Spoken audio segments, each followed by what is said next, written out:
The night over the Serengeti plains is never truly silent. It is a ceaseless symphony of chirping crickets and the distant, moonlit howls of hyenas. But tonight, for David, a solitary researcher in a humble wooden cabin on the edge of the national park, the sounds took on a different tone. It was a heavy, rhythmic scratching against the wooden door, accompanied by a low, guttural growl that seemed to vibrate from the very heart of the earth. David cautiously checked his monitors. Outside, the temperature had plummeted, and whistling winds whipped dust across the grasslands.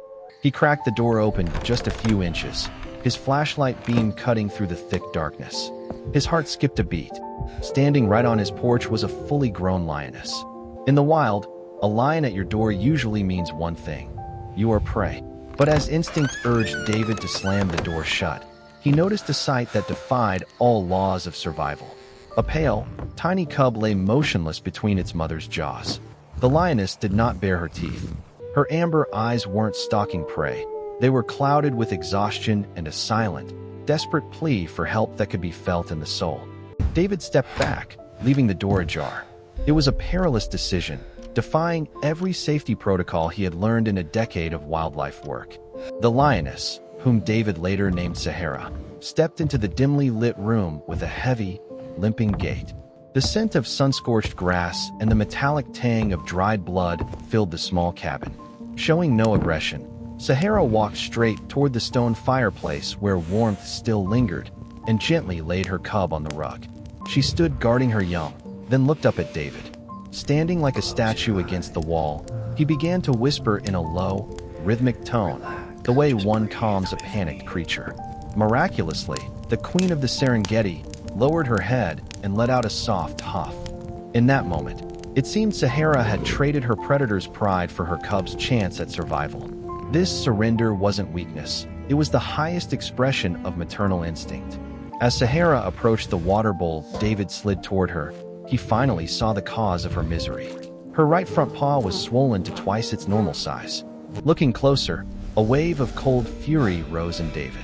Embedded deep in her golden fur was a thick, rusted steel cable, a poacher's snare. It had sliced through muscle, and the edges of the wound had turned a sickly gray from severe infection. David realized the unfolding tragedy. With this injury, Sahara couldn't hunt, meaning she had no milk for her cub. She had endured extreme hunger while shielding her baby from the elements and scavengers.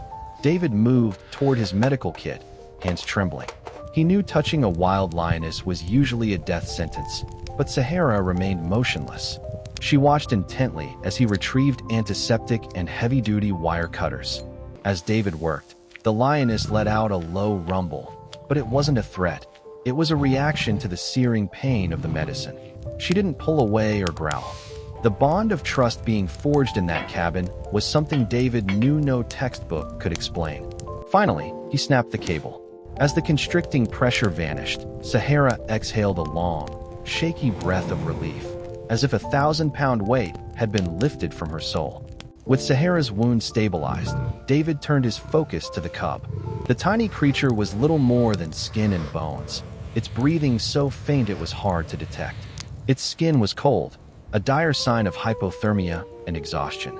David quickly wrapped him in a warmed wool blanket and began a patient resuscitation.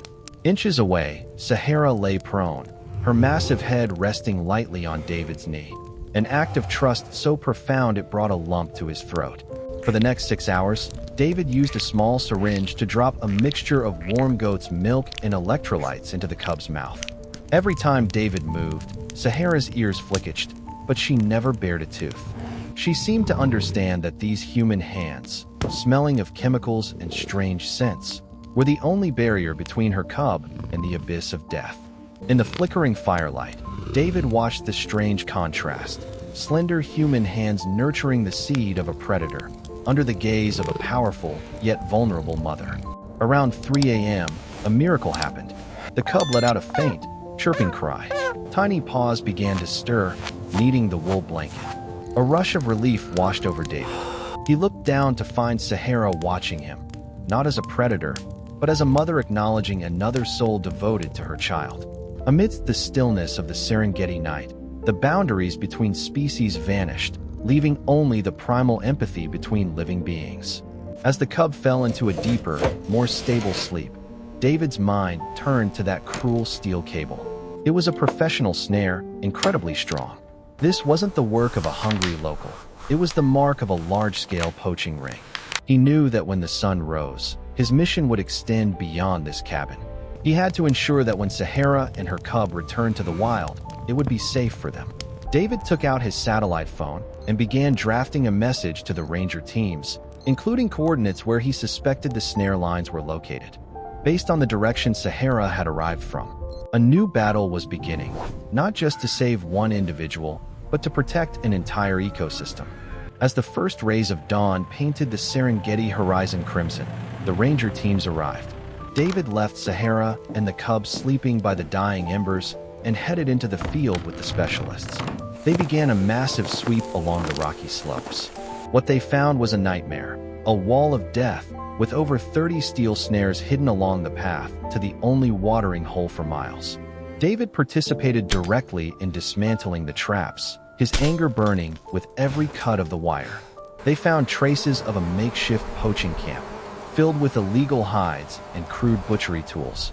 Because Sahara had reported this crime by seeking out David, the rangers were able to track 4 by 4 tire marks to a nearby village. By midday, authorities had intercepted the poachers. The dark network that had terrorized local prides for months was finally dismantled.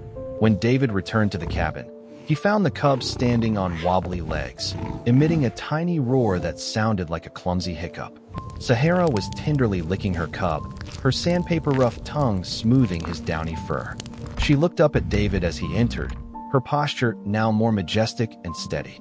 The antibiotics had worked wonders. The swelling in her leg had subsided significantly, restoring her regal bearing. For the following week, David's cabin became an improbable sanctuary.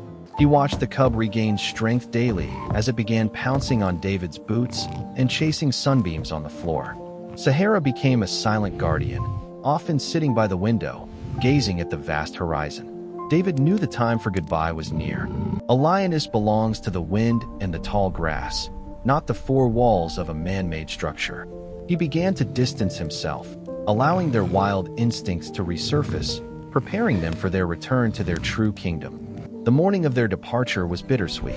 David pushed open the heavy wooden door and stepped onto the porch. Sahara emerged first, pausing to sniff the morning air, now warm and carrying the scent of early rains.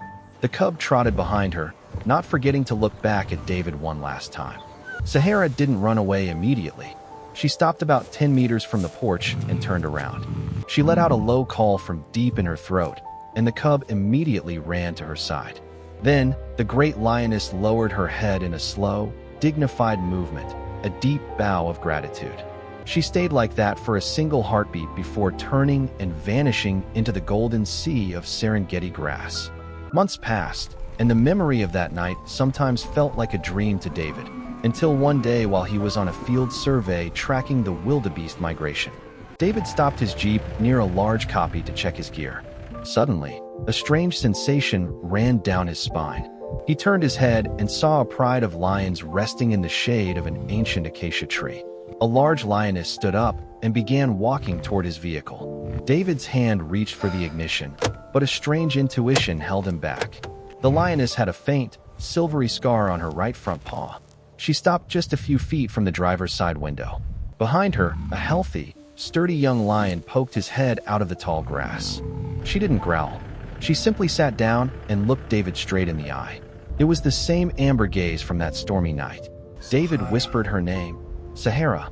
She let out a soft chuff, a lion's greeting, and for a moment, the world stopped spinning. She was letting him know they were okay. She was telling him that the plains belonged to them again, thanks to his courage. This story reminds us that compassion is a universal language. When we reach out to the wild sometimes touches us back with absolute trust.